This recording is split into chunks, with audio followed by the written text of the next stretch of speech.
Good morning everyone. তো গতকাল রাত থেকেই শুরু হয়েছে ঝিরিঝিরি বৃষ্টি, সকালেও হচ্ছিল। আর আমি সকালে ঘুম থেকে উঠে ফ্রেশ হয়ে চাটা খেয়ে নিয়েছি। আর গত দিনের থেকে চোখটা আমার এখন একটু বেটার আছে।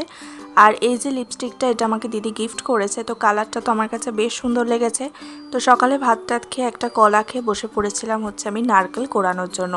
এই নারকেলের যে দুধটা হবে সেটা দিয়ে আমরা দিয়ে মা একটা দারুণ টক বানায়, আমার তো সব থেকে প্রিয় ওটা।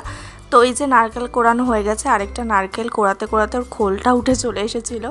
তো তারপরে আমি লেগে পড়েছিলাম হচ্ছে ঘর ঝাড় দেওয়ার জন্য। আসলে মুছবো, তো মুছার আগে তো ঘরটা ঝাড় দিতেই হবে। তারপরে এই হ্যান্ডেলটা দিয়ে ঘরটা মুছছিলাম। আসলে আগে হাতেই মুছতাম, কিন্তু এখন এই হ্যান্ডেলটা দিয়েই মুছি। আর ঘরটার মোছা পুরো কমপ্লিট হয়ে গেছে। তারপরে বসেছিলাম সেলাই করতে। ওই একটা নাইটির একটুখানি সেলাই খুলে গেছিলো, তো সেটা করলাম। আর হচ্ছে একটা কুর্তির সাইডটা বেশি মারা হয়ে গেছিলো, তো সেটা একটু সেলাইটা খুলে দিলাম। তো স্নান টান করে তারপরে করে নিলাম হচ্ছে লাঞ্চ, আর বিকেলে চলে গেলাম পড়াতে। তো টাটা।